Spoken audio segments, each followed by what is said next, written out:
Wewe bonge ukifuatwa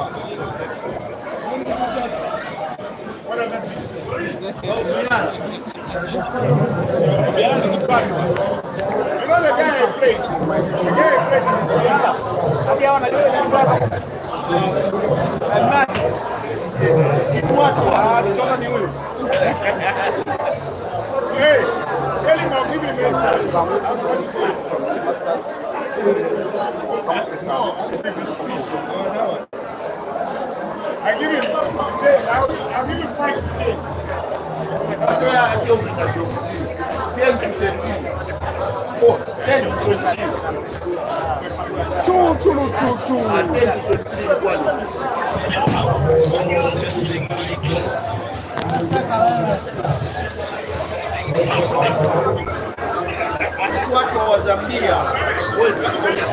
Testing from CUEMASTERS. Testing Africa. Testing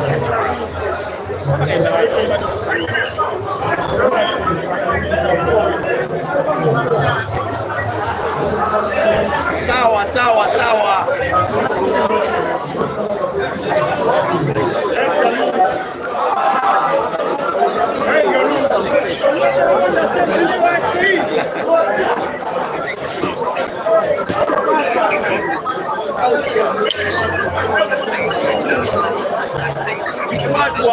Watu wa Tanzania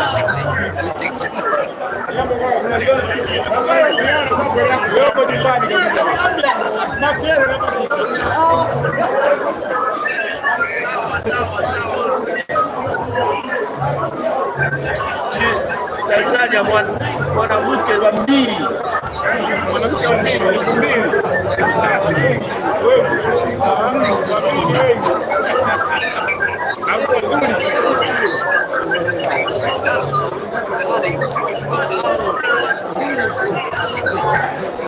Moja. Yaani mbili ndio hivi.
Come on, recover. His strategy is straightforward. Fuck him up.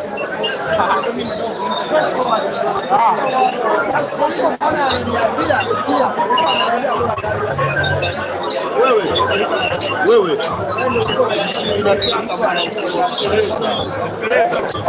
Game kisha niambie hivi. Game kisha niambie kweli.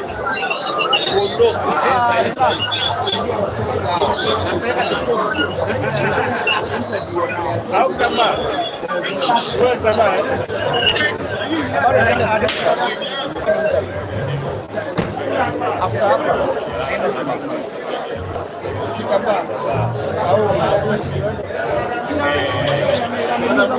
kuteleza.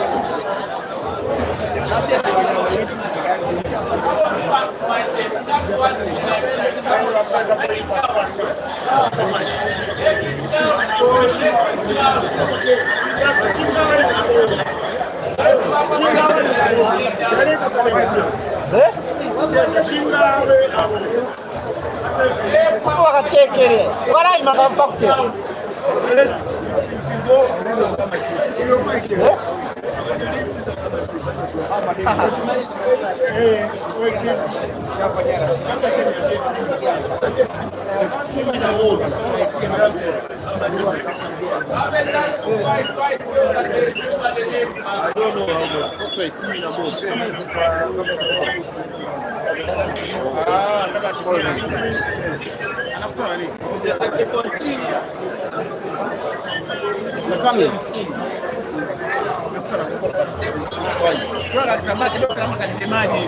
game gani?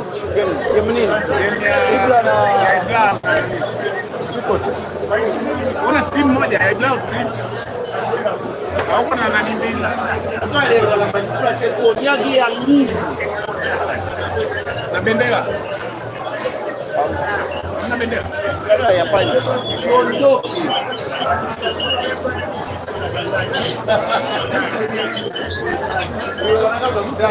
Akiona lagi huyu. Unataka kwa wewe unakuja na toa. Atakaye wewe. Bwana kwa sisi. Napopona Tanzania.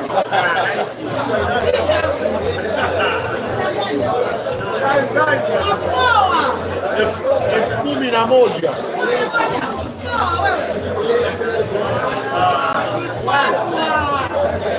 Poa mimi zangu. Poa. Jambia poa. Poa ni gani? Poa kitambia. Poa mchani Release poa. Poa. Oi. Era. Inside we ask. That boy inside.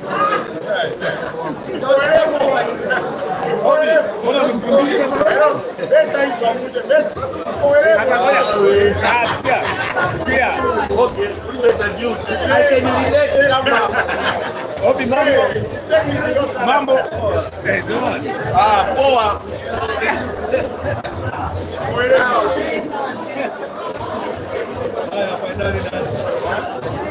Francis, hi. You have the microphone.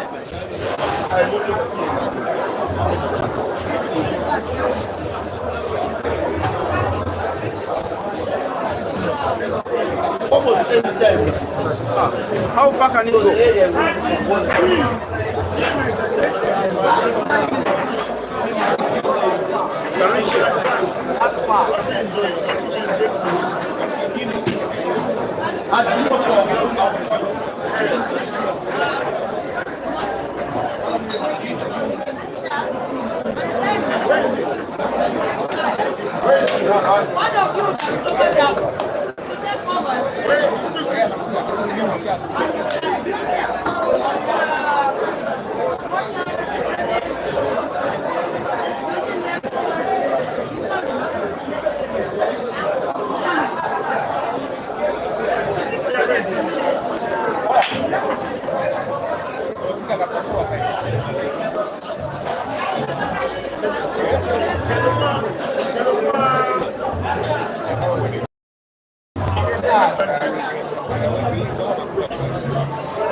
We go, Sonny, we go.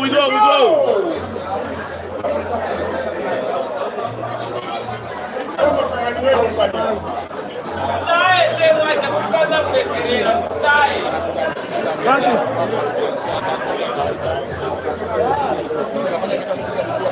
Guys.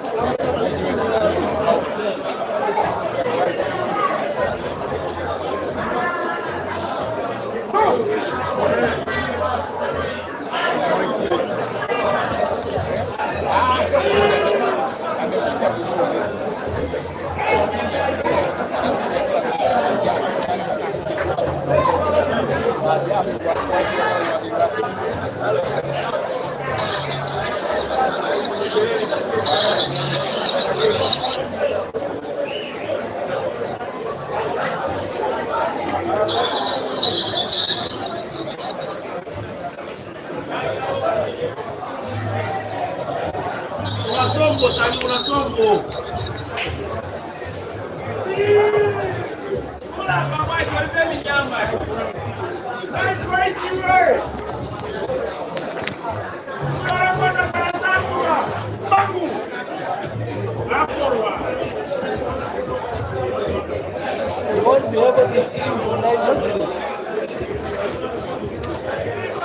Very good evening, Africa.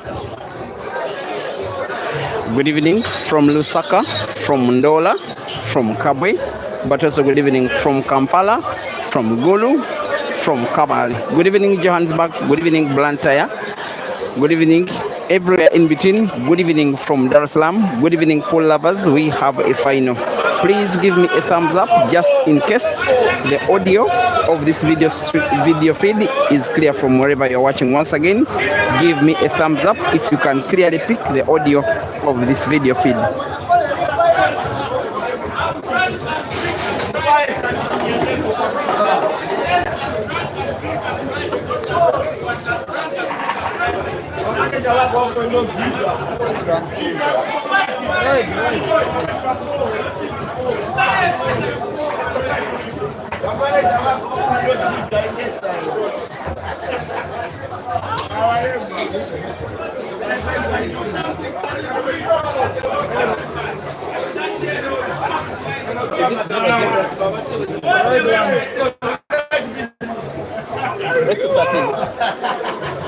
Now, as promised, as we advertised as we anticipated, as we hoped, that this Monday 11th of August 2025 here at CUEMASTERS Pool Arena in Dar es Salaam, we shall be having a final of the main event of this championship that has been happening for the last 4 days, including today.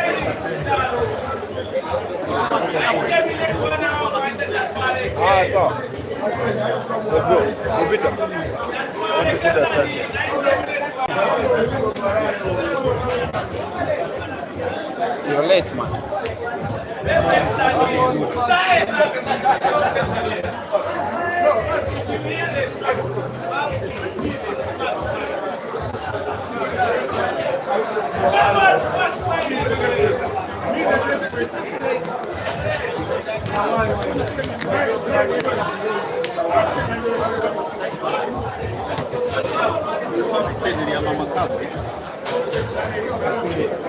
Come on, Sonny.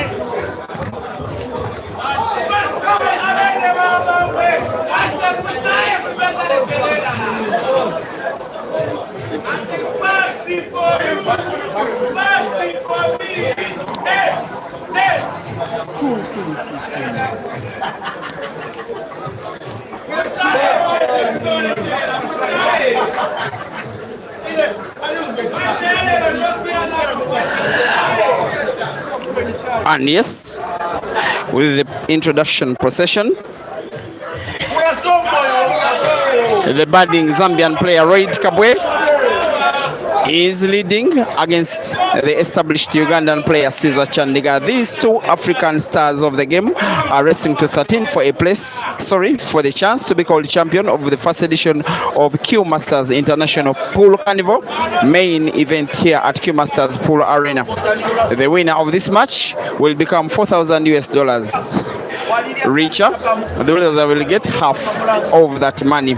Once again, race to 13. We have a scoreboard on the top of your screen with Cesar Chandiga's scores being represented on the right in green with his national flag black, yellow and red of Uganda, while Royd's scores are on the left of the scoreboard in red with the green, red, black and yellow of Zambia as representative and also the country of his name. This will mark a new chapter in African pool, most especially if this guy Royd wins, because he has been for a number of years now one of the closest players to winning an international comp of this magnitude, and yet for him it has been so near, and yet so far today provides that opportunity. That opportunity cannot come even better than him taking the first two frames in the final. It is a major confidence boost and a reason for him to believing they are in Zambia, also believing they are in Kampala. For that, Cesar has reached 2 magnitude and has won them all, and along the way has also won 4 other African competitions that are not major and open on invitational basis, but also having players of Royd's caliber. One of them, him having won it just 4 days ago, a pre-tournament comp, a dress rehearsal, a 16-man comp of the major playing giants of Africa, with Cesar defeating Royd in the final. Their differences are still fresh in the mind. Royd will have an opportunity to try and right the wrongs that were impeded upon himself by Cesar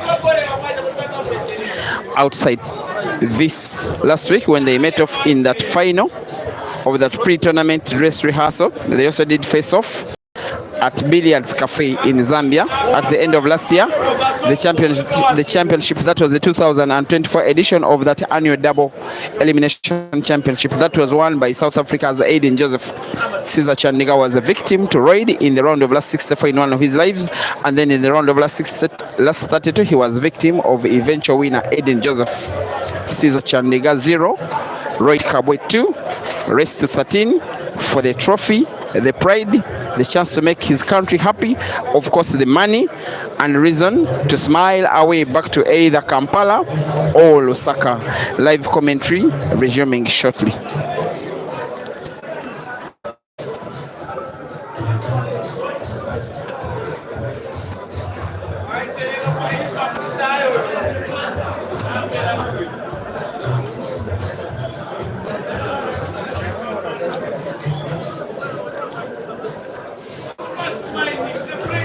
Also, as a reminder, the audio is being shared on 4 platforms: Break and Finish Live Facebook, Q Pixels Pixography Facebook, Q Pixels Photography YouTube, Peter Chobe Live YouTube, Mchana Pool Club YouTube, and if I'm not mistaken,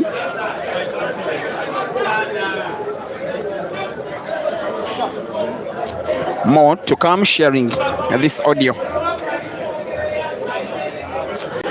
With the frame that has started with the hunter being hunted. Normally the Scorpion is the more lethal player when it comes to major tournament finals like this one. For Royd, I have to tell you that this match is the biggest of his career so far, which is, by the way, so far a successful career, most especially in the team category. He has won the African Championships once, being part of the Zambia team that won the AAPA Championships on home soil in 2022. Royd was also part of the Zambian team that finished second in the World Black Ball Championships in 2003 when they were held in the Tangier city of Morocco. Team event, he was also part of the Eagles team that, after winning the Zambian League Championship, did win the African Championships team event, the last time an event of that magnitude, the one that has been won today by Uganda's champions Roxbury. On the individual front, on the international scale, a 16-man comp that was organized at Billiards Cafe in Lusaka last year as a dress rehearsal for the Billiards Cafe Double Life Championship that was won by Eden is all that Royd has to write home about.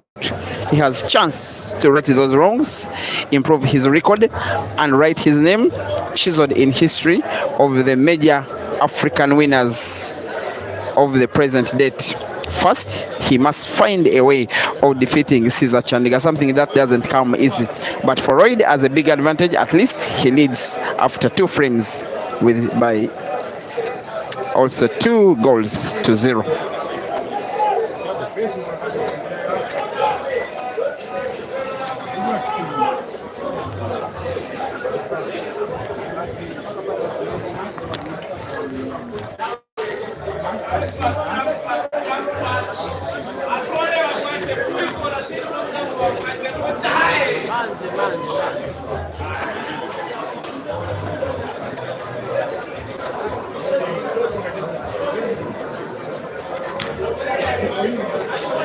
And the Sam's Pool TZ Facebook page is also sharing the same audio feed as the rest of us.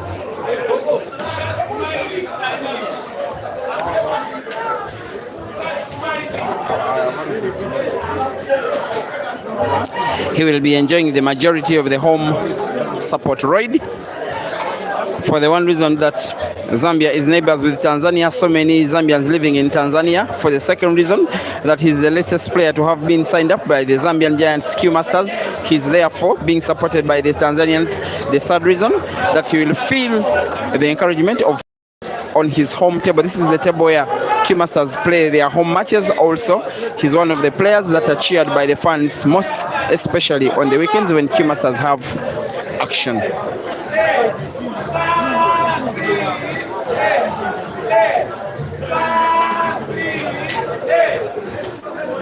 To reach this level, Royd did take down Caesar's international colleague Ibrahim Sejemba in the semi-finals 10 frames to 9 by the elapse of time, and yet Caesar did take down Royd's international teammate Kelvin Fikoti also 10 frames to 8 by the elapse of time, which was actually timed to 1 hour and 45 minutes, resting to 11.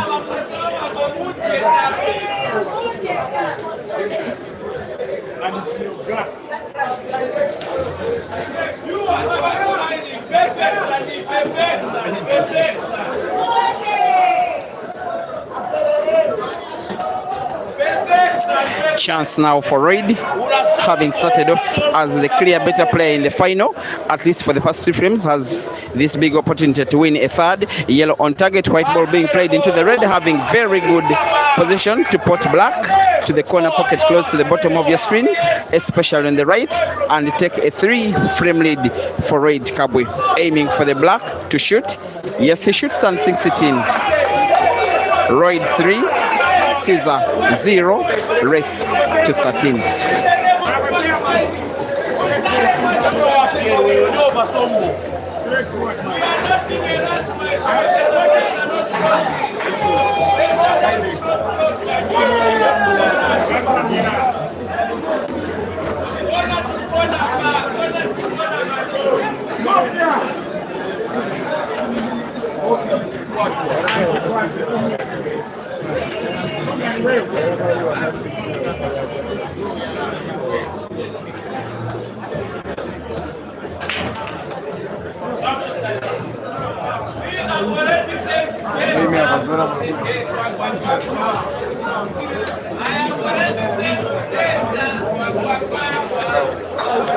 From the platforms where the audio of this video is being shared, we have now entered the 4,000 mark watching live. Thank you, Africa combined, on Facebook and YouTube, and please keep sharing this feed just as to spread our sport like a wildfire as far as it possibly can. Encouragement to the streamers, encouragement to the players, encouragement to the organizers.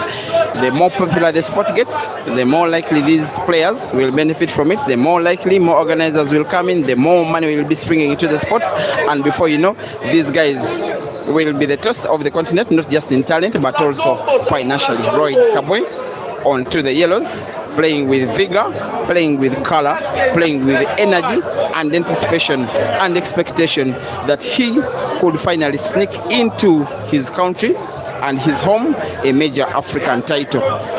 As they play, the trophies are right in front of them. They will dream, both of these players, of being the guy that will be handed the trophy and the cash, US dollars 4,000. That was so close to Royd sinking in the cue ball. He has just played himself in trouble. There has to be no excitement. Although he's leading, he must be reminded that he's playing against nowadays a giant of African pool, someone that has been on this stage that Royd hasn't, that Royd is having on the first time. Whatever Caesar is going through now, being down in the final, he has been before. The Grand Michana last year, which he won against Innocent Sami, racing to 11, Caesar winning by 11 frames to 10. He at one time was down by 2 frames, 9-7. Red wants to play yellow into red to put the yellow closest to the bottom of your screen. He does so well. The shot he has just executed is in equal measure the winning shot of frame number 4.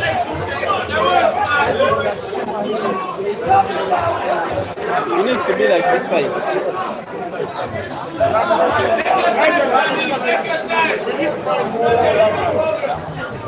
How good will the shot be? It's played with left spin on it. I am commentating, so you have to watch. I am speaking with 5,000.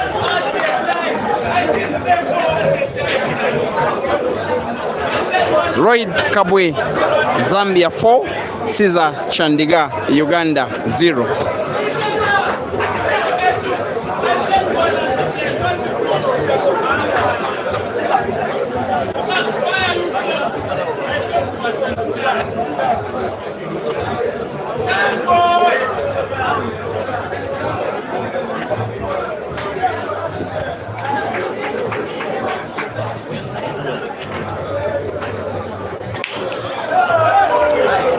A scratch on the break by the Scorpion gives Royd Sparks, as he's nicknamed, an even bigger grip onto this final. He doesn't believe his luck. Frames coming his way and utilizing every utilization as good as he possibly can.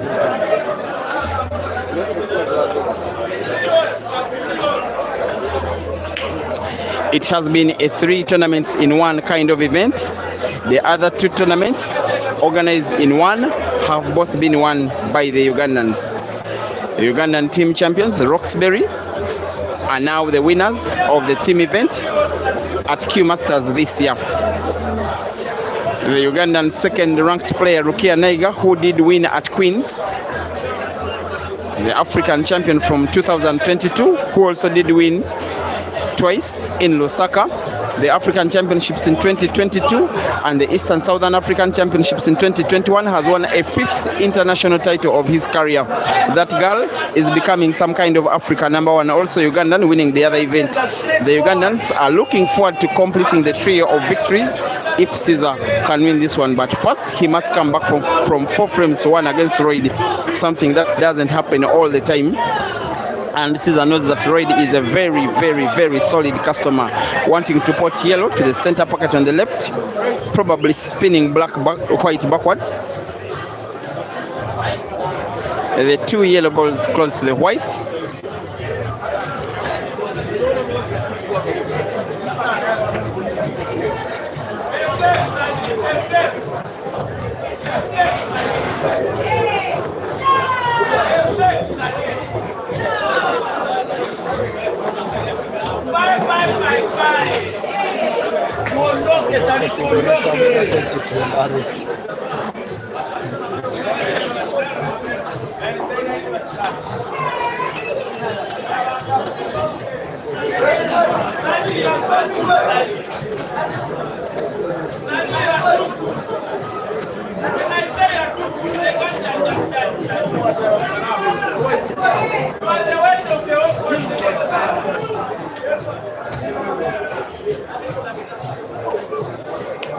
Mafia kabisa, Royd Kabwe. Mafia kabisa.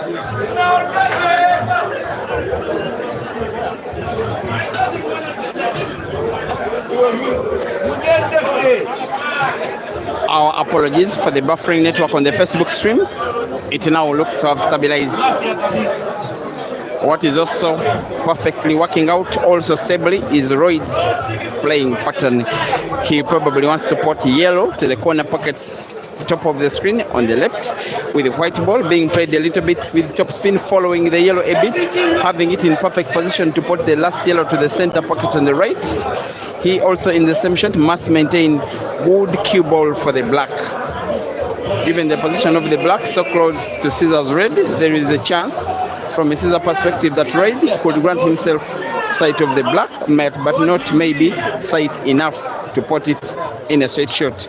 That is why Royd is having top spin on the cue ball, having it with a relatively big bounce off the cushion to have sight of the black as sufficient as he can, aims for the black, hits it, and wins the frame. Royd 5, Caesar 0.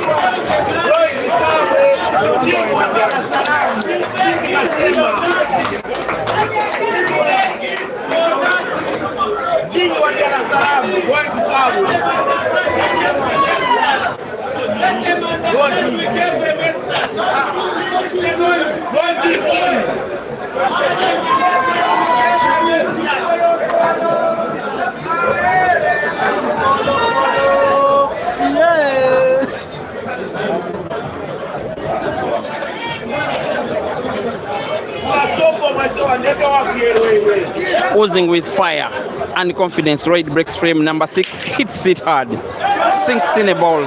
He does make a ball. A relatively good split of the balls, most especially the reds.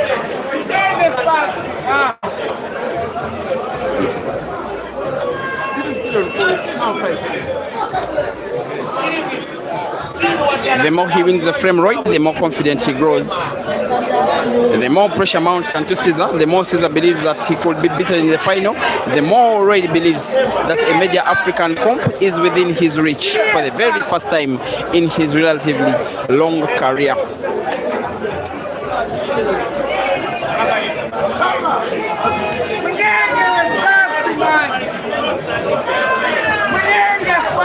I'm not so certain he will be happy with the shot, most especially how the cue ball has played one red right against Caesar's yellow, rendering, sorry, it has played a red in front of Royd's yellow. That is why Royd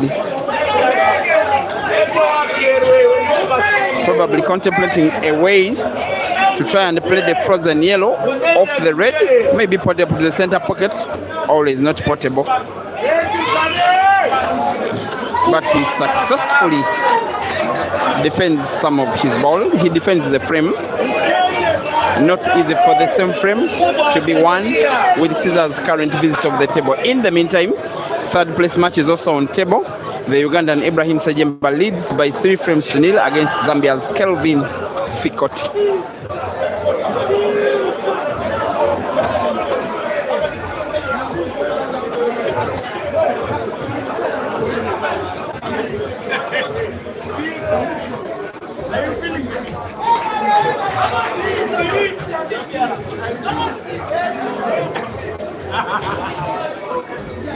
You're enjoying? I'm in my element.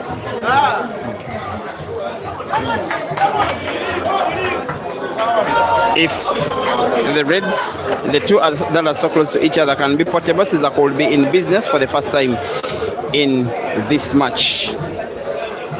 He will go for precision and calmness. Red played into red. 1 red is potted. Cue ball may not be friendly enough for Caesar to pot easily, but a red is portable yet again to the center pocket on the right. White is not natural for the second red. That's why he may be tempted to pot to the corner pocket, by the way, with backspin.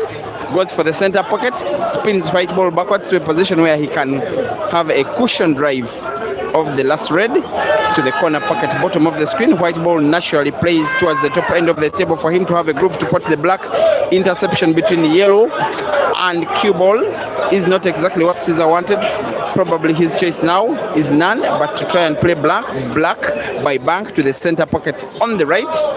It's a miss, and a very, very big miss. Caesar didn't even come close to sinking it in. Maybe he was afraid of the yellow that is occupying part of the center pocket. Reid has another chance to extend his lead.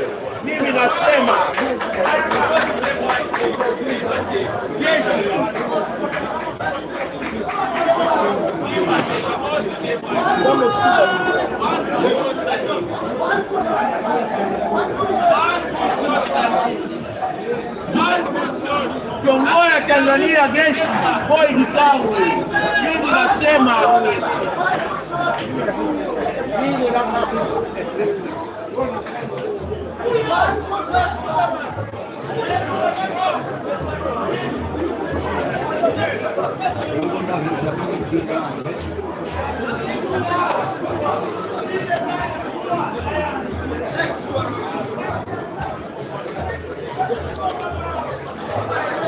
Daring for Caesar to try out potting the black to the corner pocket closest to the bottom right of the screen. He must be mindful of the cue ball. It could go into the center pocket of the yellow. Black is sunk and white is safe, and Caesar wins the frame for the first time in the final. 5-1 the Zambian leads against the Ugandan. Movement of Caesar into the crowd is the start of the tips that Caesar is used to, most especially in the Ugandan game, something that moves him on, especially when things are not going his way in matches of this caliber. Once again, Reid Kabwe 5 and Caesar Chandiga 1.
Top ranking.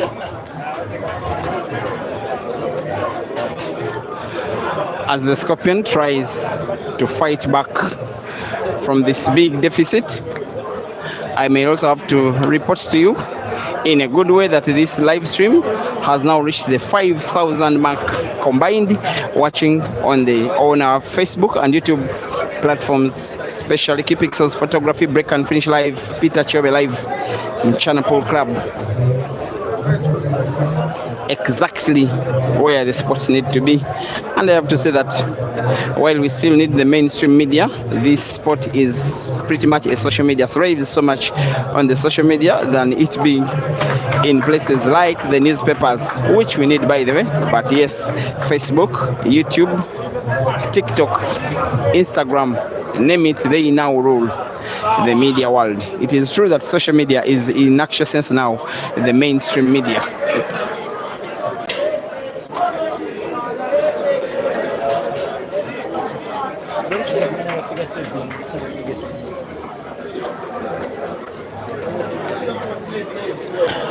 The other thing I have to report to you is that this comp that is happening here is likely not to be the last African comp this week. Isn't it so, Jesse? Do we have something at Mchana this weekend? I'm not quite sure about that, but I think we could be seeing something big coming up. Something big could be coming up at Mchana this weekend. Yes. A 16-man comp? Definitely. Double life, double elimination. We could be seeing something coming up. Something Both big, Caesar and Raid in there. something The big South Africans, coming up. the Zims, Yeah, the Eswatinians, the Kenyans, we expect something big. Tanzanians. It's going to be big. He doesn't want to confirm.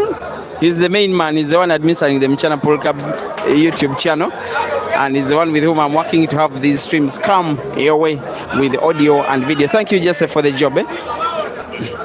Yes, there is organization being done at Mchana to have a Super 16-man double life comp happening this weekend, and some of these players will be heading to Nairobi. After this, personally, I'll be reaching home on Thursday. The expectation is that by Saturday morning, I should then be in Nairobi. It's just what, 900, 800 kilometers or so. That is something that is sorted within one night on the road from Kampala to Nairobi to bring to you that action your way. So next weekend, keep your fingers crossed, Africa.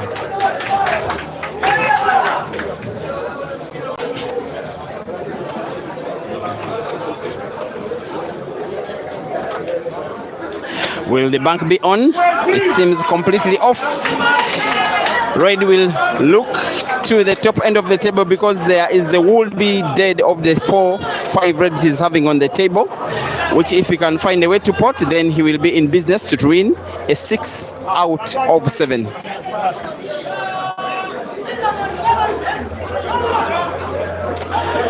Very unexpected miss from Red.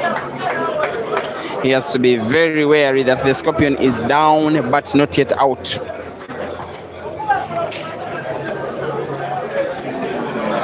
By the way, Caesar is not that player that is so fond of making comebacks.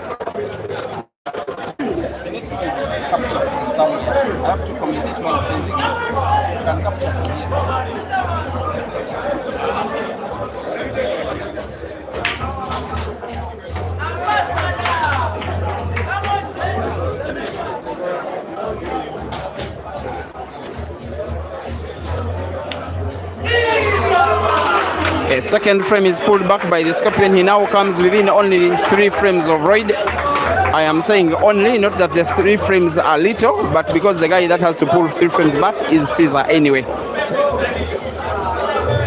The match is on. At one time it seemed like Royd could run away with this final, win it comfortably. I still think he has a slight edge over Caesar because of the margin he's having. Not that Caesar cannot win. I wouldn't be surprised anyway if Caesar made the comeback. But if he did, this one will be one of the more renowned ones of his career. Normally Caesar wins by grabbing the bull by the horn, running very fast out of the block, and being the first player to the finish line before the opponent even dares a comeback. This time round, if he's to win, it has to be by comeback. Frame number 8, however, has Royd making one red ball on the break, having a relatively good split of the balls, especially the reds, and of course will be attempting to win frame number 8 and win it by break and finish.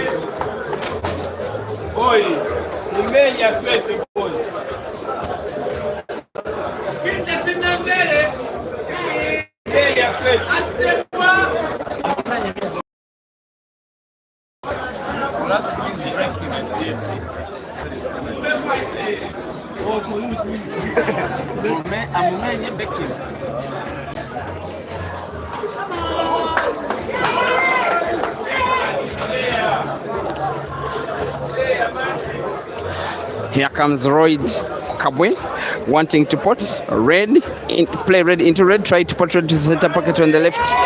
That should be the shot. Ball round the second red, avoiding any contact with it. The guy is gliding with quality. The last, the center pocket on the left. White ball may be a little bit tricky.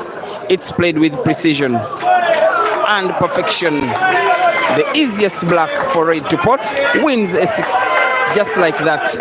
Royd 6 and Caesar 2.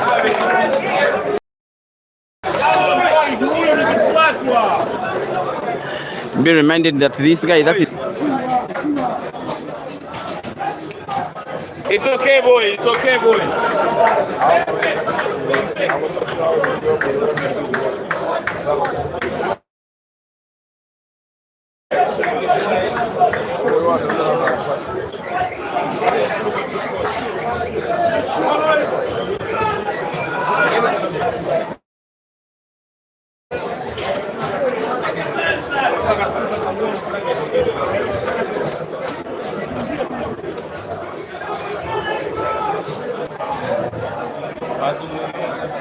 But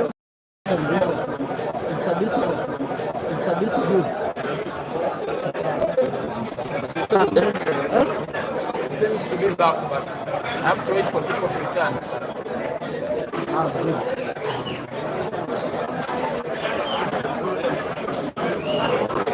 Take it to lines back.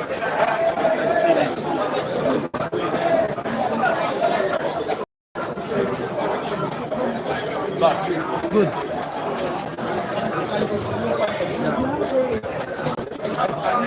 Is it okay? One by one. You know what I've been doing? When it's buffers, I switch off data, and then it stops. When I switch it on, it returns when it's on.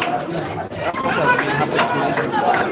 But sometimes I realize that guys miss the video for a full frame or something, which is not good. But with this phone, when it was buffering, it was but this one just buffers, you switch off data and on. When you switch on, it returns. Oh, it's good. Yeah. Actually, now very good.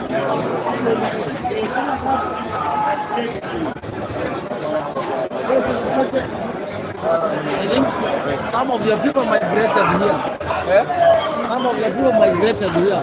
Yes, that's how it is.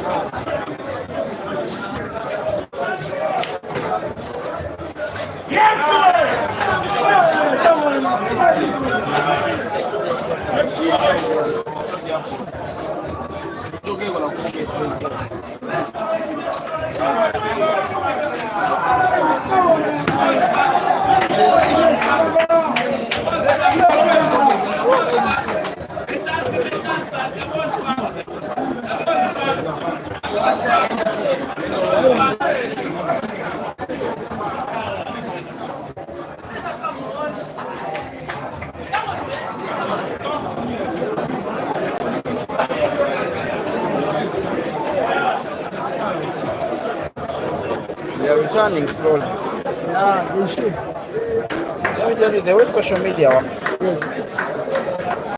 Everybody wants action. No, the way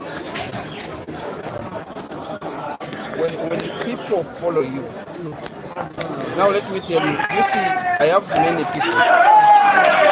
As the people that you have, there are many of them who don't even know that I speak. I'm telling you, those who watch you, you can find that half of them don't even know that I speak. They don't know me. So that's how it is. It's not that. There are those who just wait for you. You don't see them. So they are returning now.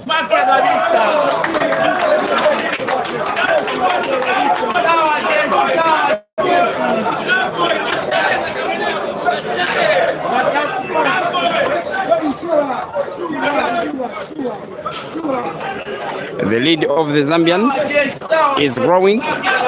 Every time Caesar wins the frame, Royd has got the ability to respond with a frame one of his own. 7 frames to 3, racing to 13. The first time out of the match does have the Zambian international Royd Kabwe needing to win 6 more frames, with Caesar Chandiga needing to win the whole of 9. Is it 9? Caesar actually needs to win 10 out of 15.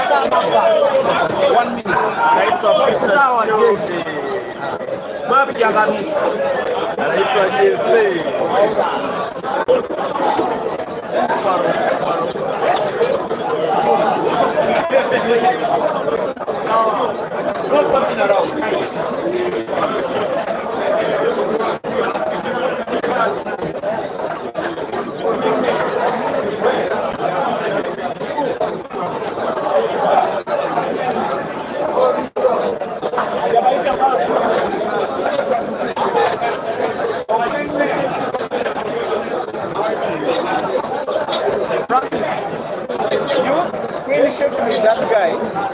You show him a screenshot of what you're going to accomplish. He doesn't care. But then he uses 2 channels. I speak to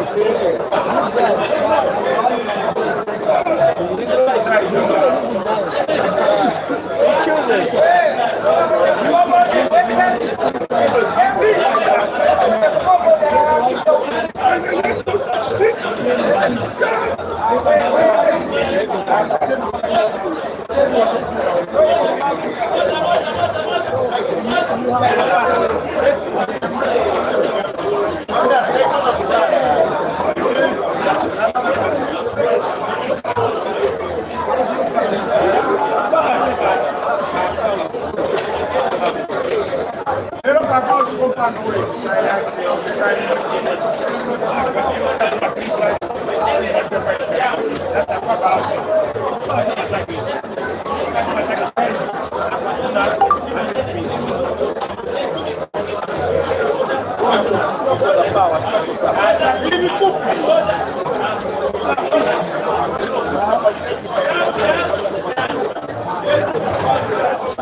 Sawa jeshi.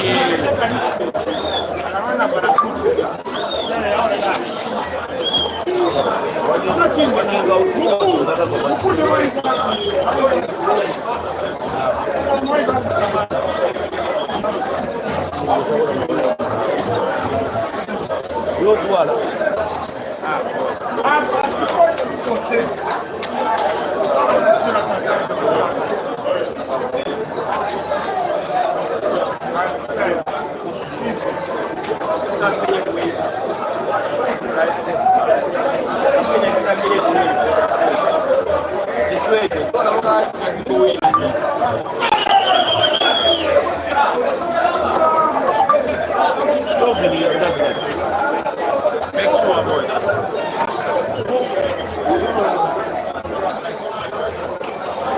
Maybe let you wait a few minutes.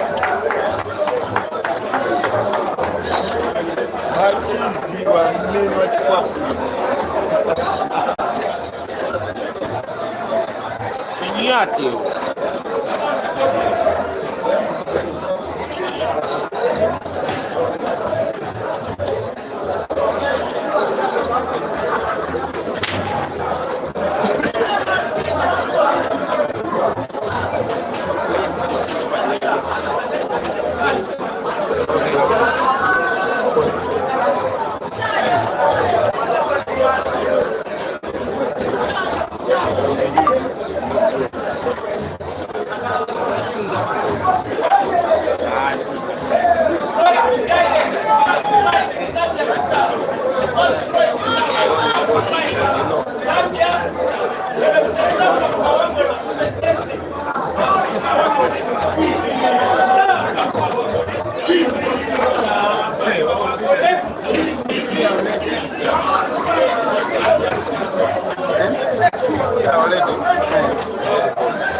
Welcome back, dear viewers. It is the second half of this final, hopefully the very last half. It does have Caesar trying to become the first to test first blood right after halftime, right after the time break. Sometimes it is the of which player got the psychological benefit of having timeout. Normally it depends on which player wins the first frame right after timeout, and it is clear that for the final that player shall be Caesar, wanting to put black to the corner pocket bottom left and pulls one frame back. Just like that, after time out, it is now Royd 7 and Caesar 4.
One thing that Royd has successfully been doing throughout the course of this game is not to let Caesar win a series of consecutive frames, because that's exactly what Caesar needs for Royd. What he's doing is what he exactly needs, especially when he got that 5 frames to nil lead. What he has to do is to keep winning a frame every time that Caesar wins one, and before he will know it, then he will be needing 1 or 2 frames, which is something that is really within his reach.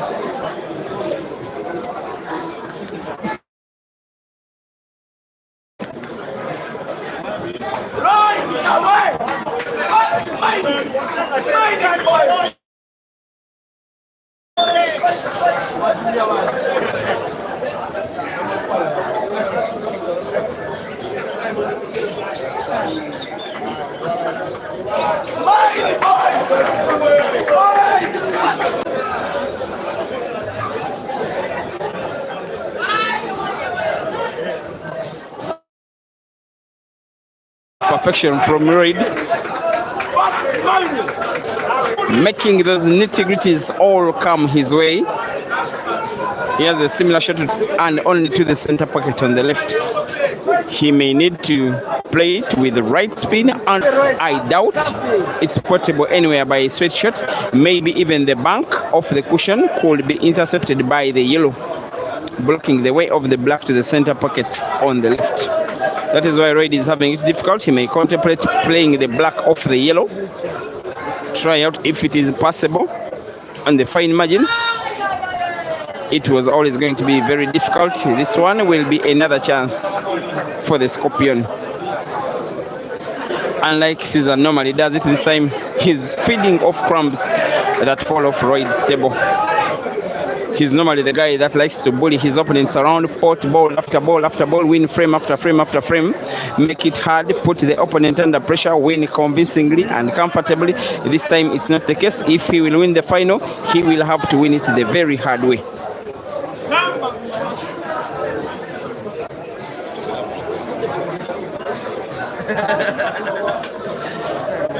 He does have the guts of playing such difficult connections even under this kind of pressure has to be wary that he cannot afford to give out any cheap frames. That cue ball could easily have gone anywhere, including the pocket.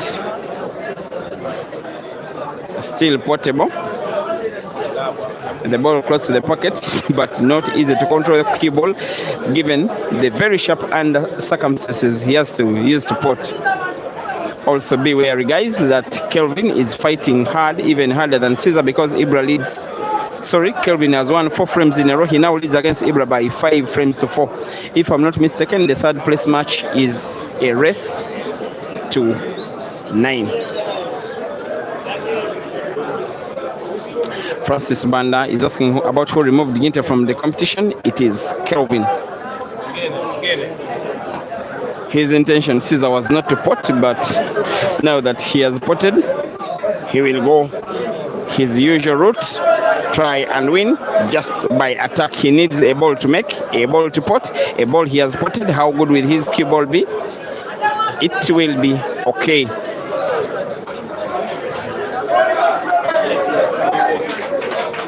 On target with top spin. He will now draw the white ball backwards to have it towards the right end of the table. Use the cushion to support its movement, just like that. Looks like a shot having been played with pinpoint accuracy by the Scorpion, who will now be rolling the last yellow to the corner pocket, top right, and then have the most easy black to roll to the corresponding corner pocket, top left of the screen. For him to win a second frame in a row for the very first time in the match, unless it goes completely wrong. Caesar does win and comes within 2 frames of Kelvin and inspires somewhat of a round of applause from his fans who are at the venue. Caesar 5, Kelvin 7.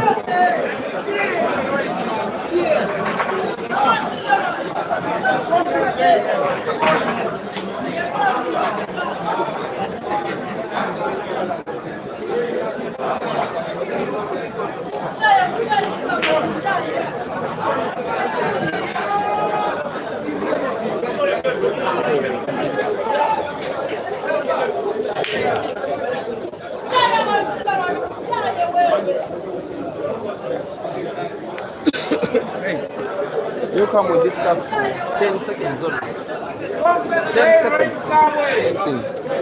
I want to have a little discussion with a very, very special player. How are you? Just your name and yes, and just extend a little bit close to the microphone. We have too little space. My name is Greg Stanford. People called me Kinte Kamau. Kinte Kamau, Kenyan, Malawian. Kenyan, Malawian. This time, this tournament has not been very successful for you. Yeah. Against Kelvin, I did not see the Ginte. I know what went wrong in that match. Me, I'm not feeling well through, so I'm feeling pain in my body. Oh, sorry. And how do we expect Ginte to bounce back after this defeat? Normally, you have made us used to reaching finals, semi-finals. Sometimes you win. This time, not really. How do we expect you to bounce back after this? I'm just being mad about the game, but I'll make sure that another tournament in December, I'll make sure. There is billiards in November. There is Mchana in December. There is an egg again Mchana this weekend. I hope you know. Yeah, I know that in China this weekend. They invited me to go there. Yeah. Now, lastly, where do you see this final going? Who do you think will win this final? Because now Caesar is trying to come back, and you know Caesar can be a tricky player. Lloyd, yes.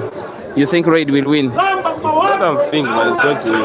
Okay, if Raid doesn't win, I will crop out this audio and I'll send it to your inbox. Okay. Thank you for loving the game, and we are so proud of you, man. Thank you. Malawi loves you, Africa loves you, Kenya loves you, everybody loves you. Thank you. That is the other of the players that we are probably expected at this level, but he's now a fan of Raid.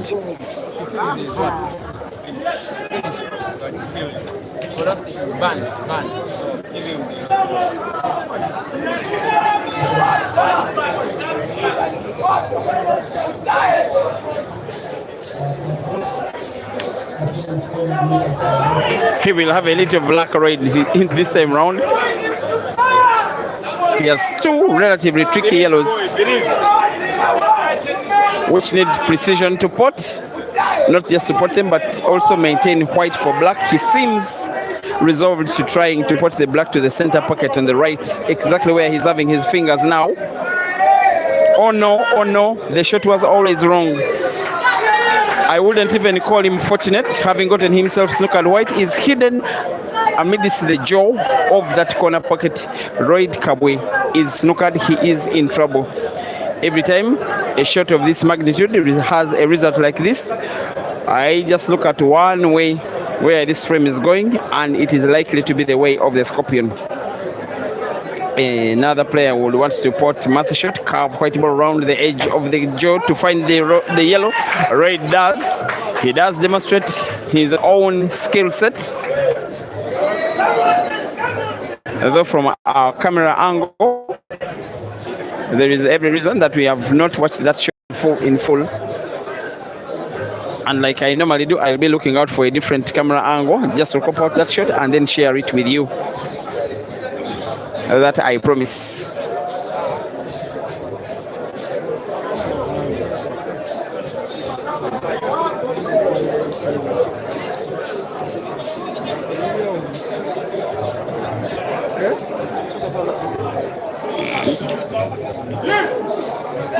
For once, Caesar has gotten a shot absolutely wrong.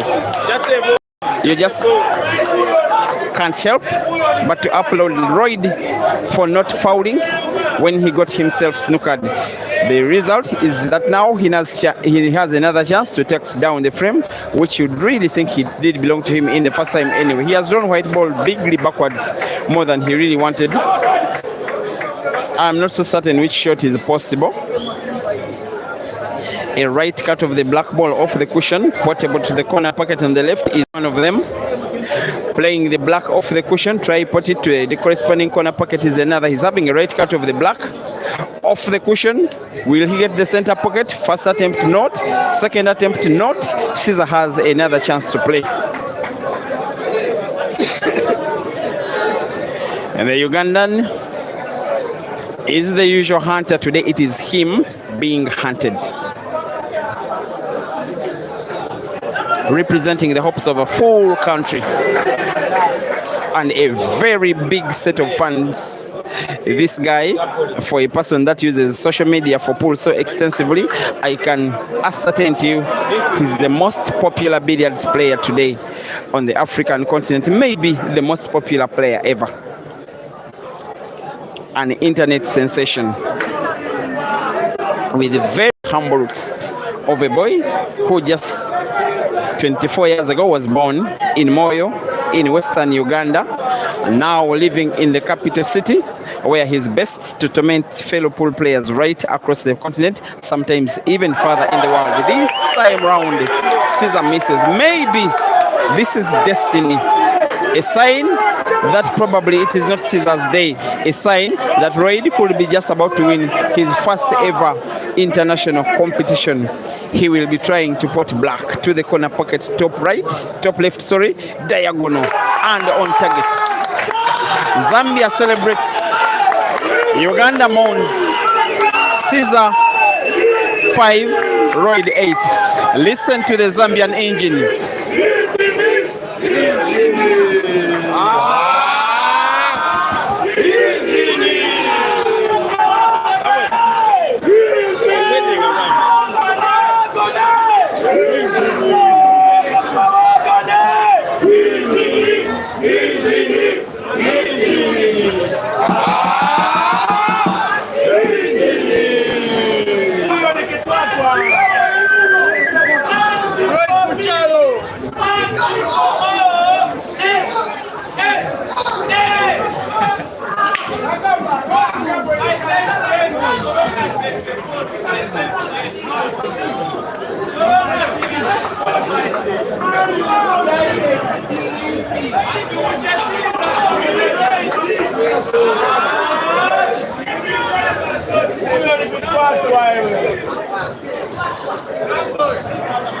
I don't even know what is happening at Billiards Cafe now, where Sparks normally has lots of his training. By the way, when I talk of Sparks, I'm meaning Royd because that is his nickname from back home, whatever it means.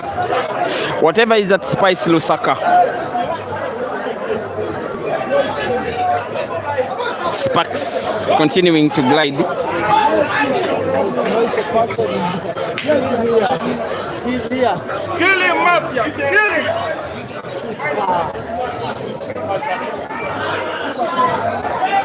Say hi to Hi, Chisha. Oh, hi everyone.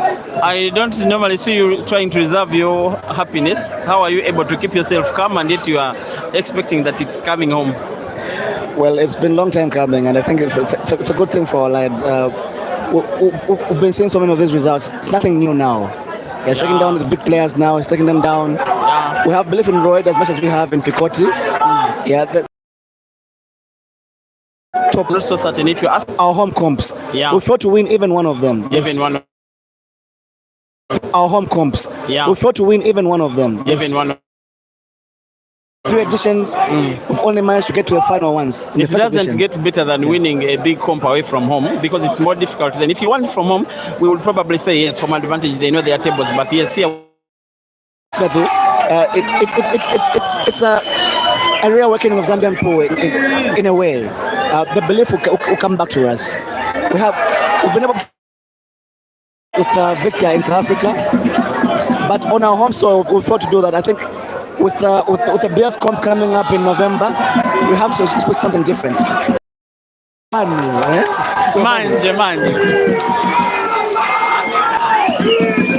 The Zambian engine ignites again.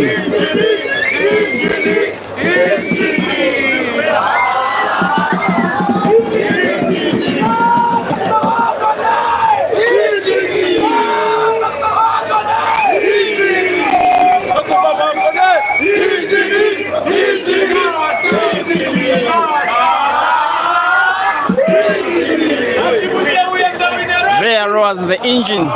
It roars in the ears of Caesar. They say that.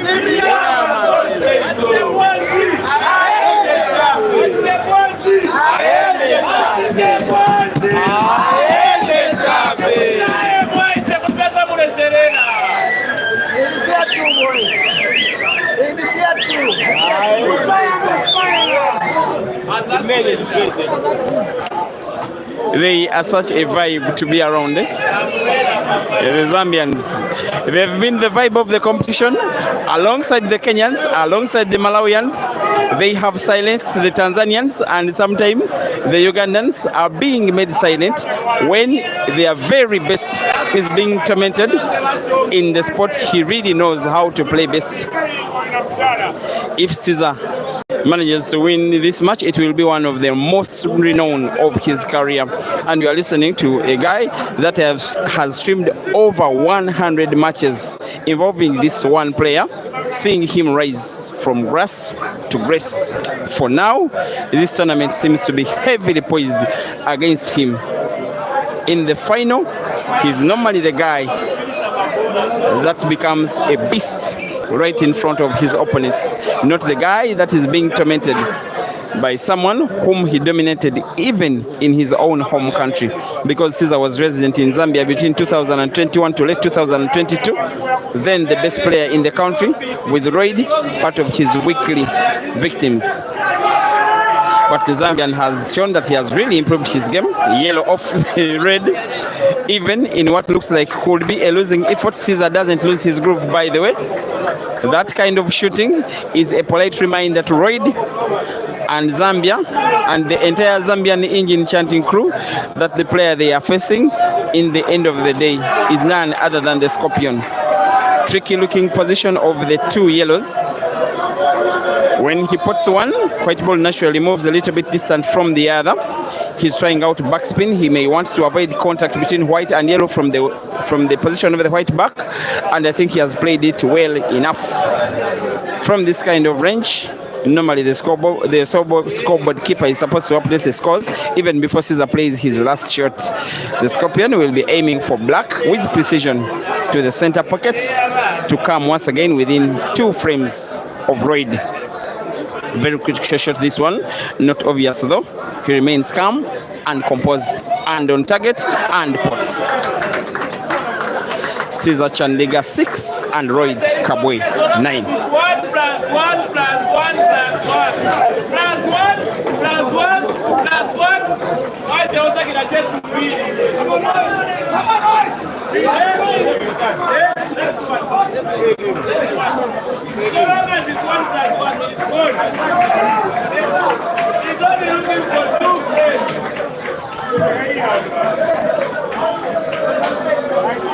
add another one, Sunny. Add another one. Let them drink and back.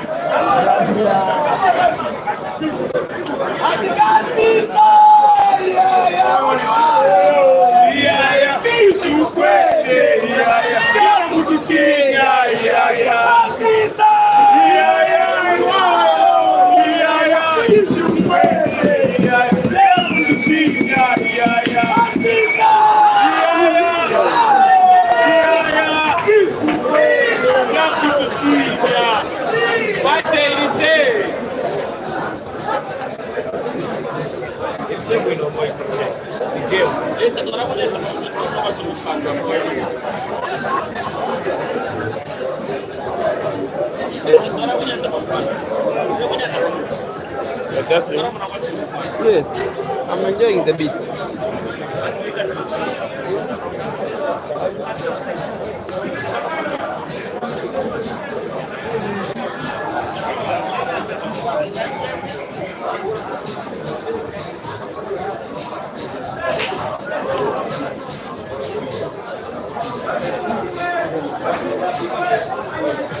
Your hand, eh?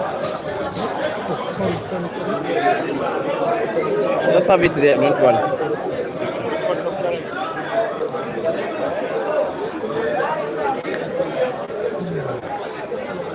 You wanted to talk to the people you come after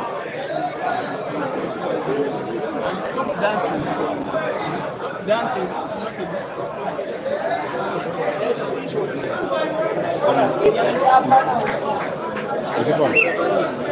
Hello, brother. Kindly introduce yourself and what you think about this match. Where you're from? What you think about this final? This is Bongani Man of the coach for the Zambia national team. All right. Yeah, men's national team. So far, so good for the Zambian player. I export to Tanzania, Royd Kabwe. The current score is obviously 9-6, but I wouldn't say it's a very comfortable lead for Zambia right now, because Caesar is a player that can pull out anything from a hatch rabbit. So we just have to wait and see.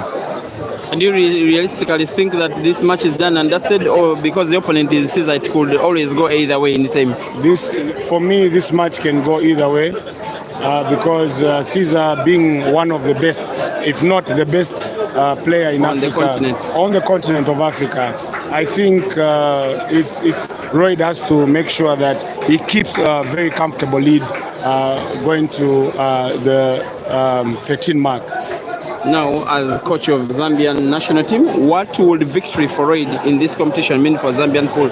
Be mindful that personally I've streamed a lot of African comps, despite Zambia boasting some of the very finest players on the continent last 10 years. Victor, now Royd, Kelvin, Mofia.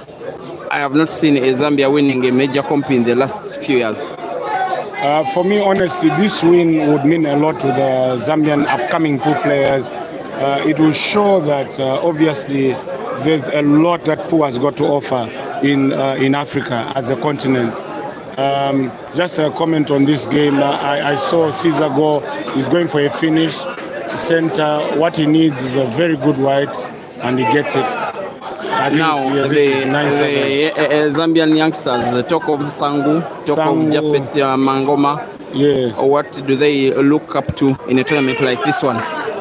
I think they've learned how to play pool, and they're upcoming at the right time, because they've got role models, not only in Zambia, but the whole continent of Africa. Yeah. Yes, we have the likes of obviously Caesar in this case, the Aiden Josephs, the Ganda. I know Sangu. His idol is Ganda. By the way, one of the highlights of the tournament for me is Sangu reached, I think, the quarterfinals. Indeed. Beaten by Kelvin. Sangu is still a boy. I think he's 18 years old or something. Yes, indeed he is. I think for him, he's taken the game seriously. but of course he makes sure that he learns from others and he understands. We are trying to groom him to make him understand that. By the way, when I arrived, I fell into him. He asked me, Peter, what do you think I can improve my game to start winning? He told me, for me, when I see Kelvin play, I can see that I can manage all the shots he can play. But why can't I win like him? What advice will you give Sangu? The only thing, this game, the game of pool is like a game of chess. All you have to have is discipline and you have to train hard. The more you train, the more you become good. And you have to understand the game. And obviously you have to have role models in the game to make sure that you get to the point where they are and obviously do much better. So now in this case, Sangu being exposed to a tournament like this, I think the next time we're going to see him in the final. That I can guarantee you. Now to the other gender, the Zambian female player, Mercy Piri, reaching the final of the tournament had more renowned African shooters, Rashida, Zaimat, Michelle, Pressy, Kiss the Botswanan, and then it is Mercy who was in the final despite the fact that she lost to the Ugandan. What does that mean to Zambian female pool per se? This shows that the sky is the limit even for the ladies in the game of pool.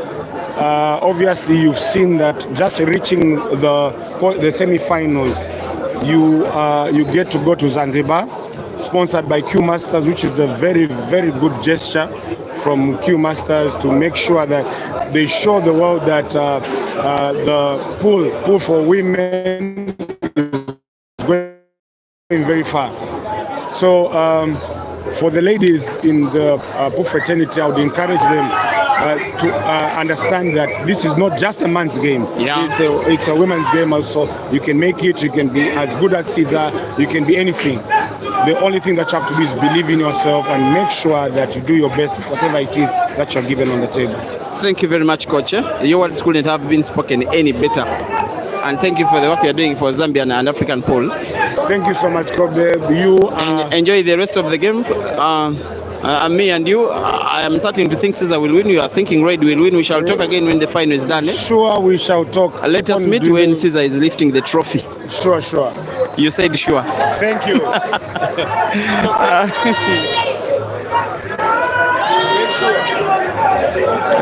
Every time I am able, I'll be getting someone quite useful in the commentary box. Someone wanted to know they're going race to 13. Tell them. 13. It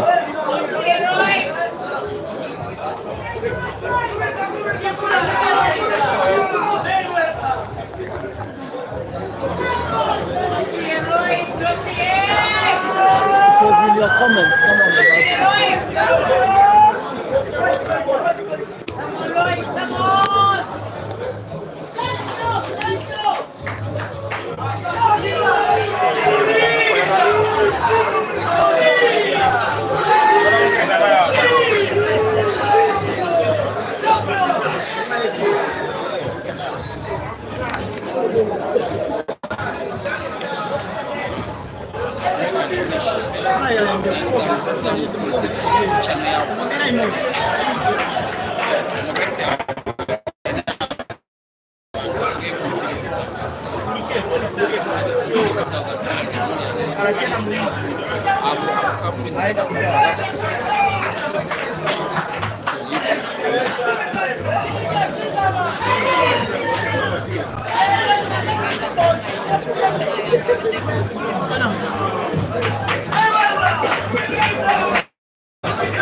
The network is a problem. I'm going to look at the video and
It's okay.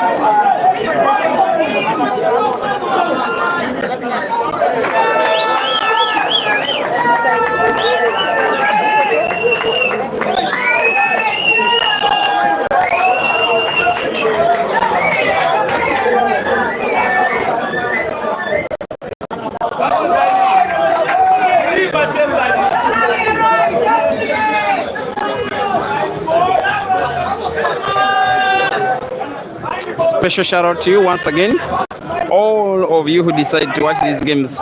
It has been a very wonderful 5 days in Tanzania. I can start to say that because probably the tournament is starting to draw to a final close. Ever since that arrival on Wednesday, streaming a pre-tournament comp on Thursday, comp itself starting on Friday, dozens of matches streamed on Friday and Saturday and Sunday and today Monday, and yet we have the very last of them all. By the way, another match is ongoing. Kelvin and Ibra racing tonight in the men's third place match are currently drawing 7 frames all,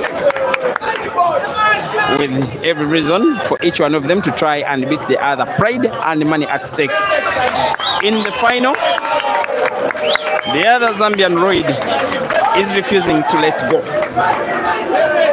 He will need cue ball at the bottom right end of the table because his most realistic chance is to put black to the corner pocket at the bottom left. That is the movement of the cue ball. How perfect will it be? Well, that one will probably suffice. Should he be on target, the cue ball is most likely safe. You can see his stroke and his stance. He wants to have a hit on the black at a point where it could get sunk to the corner pocket at the bottom left end of the table. He aims, shoots, and puts. As I speak, the Zambian crowd are dominating the support both at the venue and online. The Zambian engine will roar again.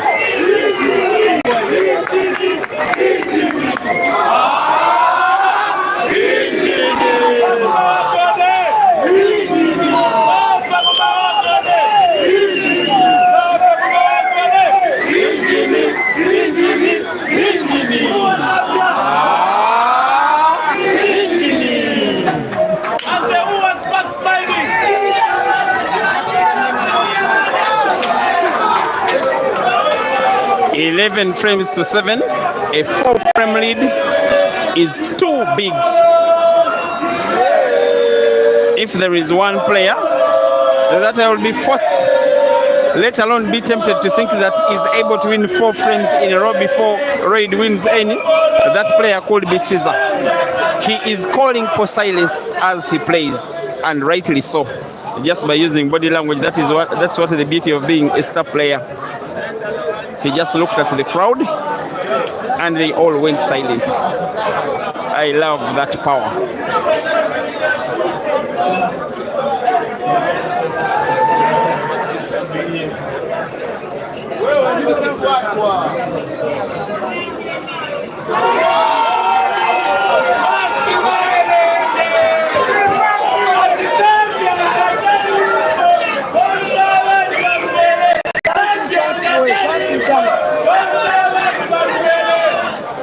Every time Caesar now seems to be going for the frame, an opportunity presents itself for Raid to win yet another.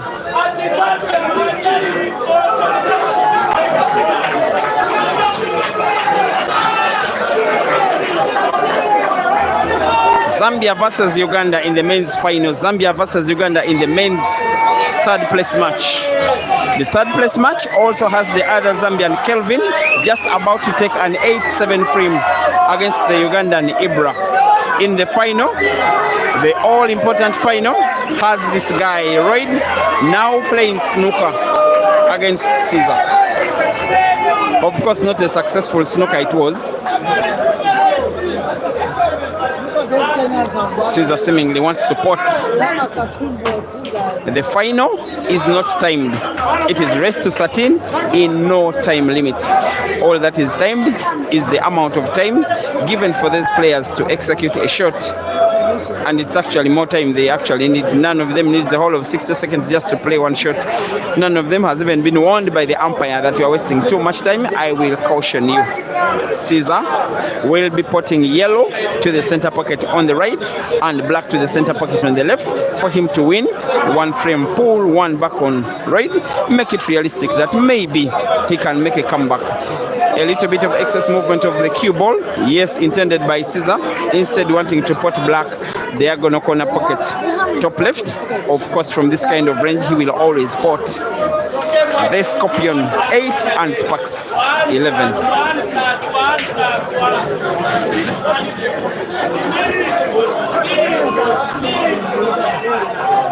When China beat let me show you what they said.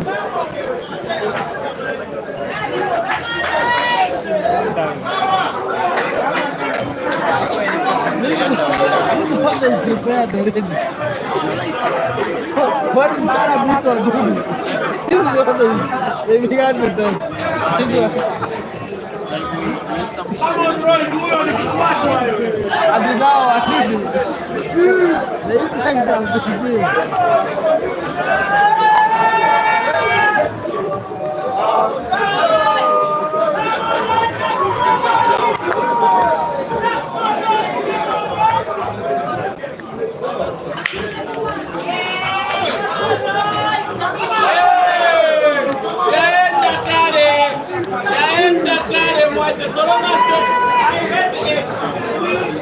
as long as everybody will go, as long as Paisem will go.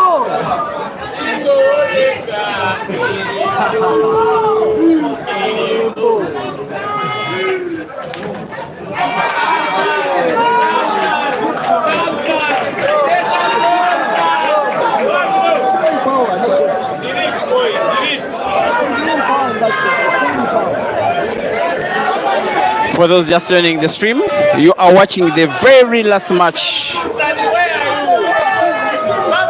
of what has truly been a mouth-watering tournament here at CUEMASTERS in Tanzania. The 3 months that we waited for to have this comp have all been worth it. Believe you me, this tournament was advertised even earlier than Timber so in Eldoret. Only that focus got to Timber, of course, because of the amount of money and the inflation that was caused by the Honorable Oscar Sodi. And after then, focus got back to Dar es Salaam.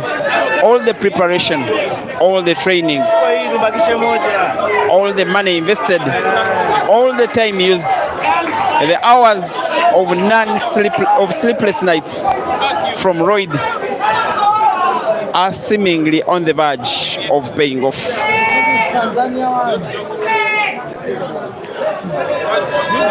What we are left to see is what Royd will be doing for the black is for Royd to put the yellow ball near his standing position to the corner pocket bottom left. Also is to put the second yellow to the center pocket on the right. Putting the black will not come with ease whatsoever. But Royd is a guy in form and confidence. Yes, he can now put the last yellow. With the kind of his cue ball manipulation, he simply needs to roll it with little power, too much precision, move the white ball just a little towards the top end of the table, like that, so that he can roll the black right against the rail. The umpire will observe to ensure that the black is not frozen against the cushion. Even Kelvin, who is now winning the third place match, is having time to start supporting Royd, telling him to come on and make sure. And Royd makes sure. The Zambian is leading by 12 frames to 8. The fans will chant one more.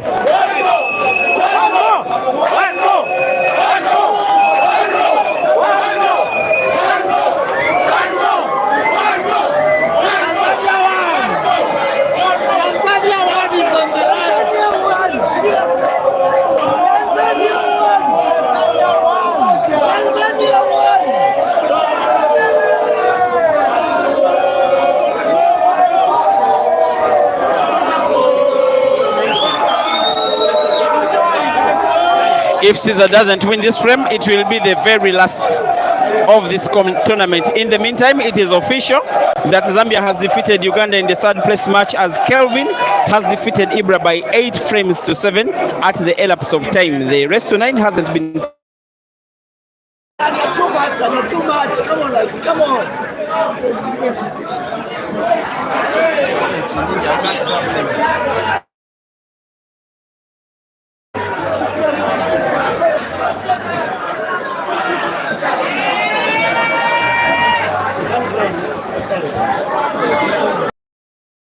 To assemble in here for an interview. Before the fans take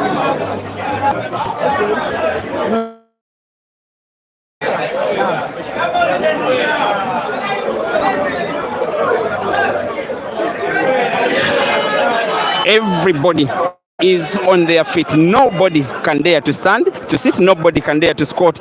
Everybody is on their feet.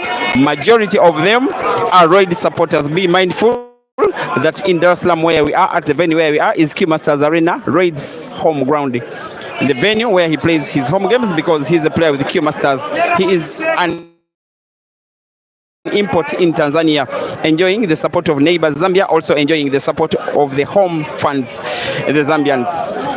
Frame number 21 will be going the way of the Scorpion. Within one frame of the victory, Caesar will maintain the fight. Oh no!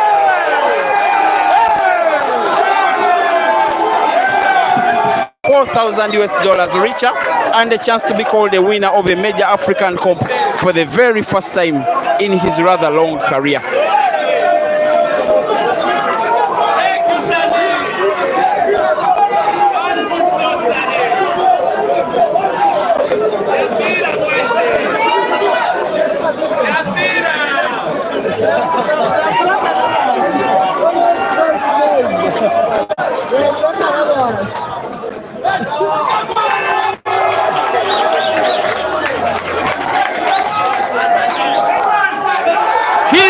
Celebrating, I cannot believe my eyes. He's asking his fans that I want more noise, and I know that you are making more noise on your phones, on your televisions, on your laptops in Lusaka, in Ndola, in Kitwe, in Livingstone, in Chipata, in Kasama, in Kabwe, in Chingola, in Mongu, and everywhere in between, where the proud SADC nation is having one of their proudest stands on the verge of winning a major African comp for the first ever time. He has not to be complacent, Royd. He has not yet won. He has to breathe in and out, relax, concentrate, make one big shot for one final time. Portrait to the corner pocket top left, be able to control the white. He does exactly that. Royd Kabwe! And gentlemen, for the very first time in Royd's long career, after so many years, coming so near, and yet so far, this time it is victory.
help me control this.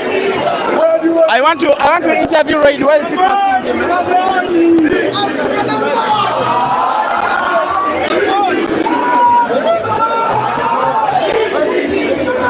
Raid, interview. No, wait. Raid, an interview here.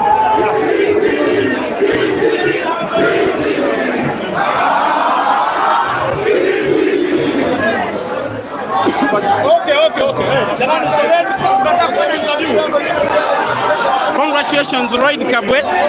It has been a very long journey in pool. You have been so near so many times. Today you finally win a major African comp. First of all, what do you think this one means to you, to your club CUEMASTERS, to Zambia, to Tanzania, to your family, to your children, to everybody? Thank you so much for giving me this chance. And I would love to say thank you to my management, CUEMASTERS, Mr. Tima. Do you think... I would also like to say thank you to my Zambian manager, Mr. Deriki. All right. Yeah, who has been there for me, pushing for me until I reach where I am. Now, Ali, this year you made the move from Zambia to become a resident in Tanzania. Do you think that has improved your career? Do you think home advantage has played a part because you are home in Zambia? Nowadays, you're also home in Tanzania. Do you think being a player with CUEMASTERS has helped you win? I think I can say it has helped my game to improve because I've got a lot of capacity of training. So I train whenever I want, and they don't let me make me pay. I train freely, so it has really helped me to up my game. Now, of late you have been coming close. Recently, you beat Aiden in Kenya, you beat Caesar in Lusaka, you beat Jerry in Kenya, you also beat Caesar in Lusaka 1 year ago. But then you have not just been winning the tournaments. Do you think this one will be start of many big tournaments to come for Roy? Yeah, I would say this is the many big event that I've won. Although I've won a lot of small tournaments, especially local tournaments. Yeah. And sometimes some days ago I won a big tournament here in Kenya, in Tanzania. Yeah, it was televised. Yeah. So this is my big achievement also. Now it's your day. I want you to enjoy it to the fullest. Celebrate with your people, your family. Call Zambia, call everywhere. Congratulations, Roy. You really deserve this. Thank you so much. Come on, come on, come on, come on, player. Come on, Zambia, come on,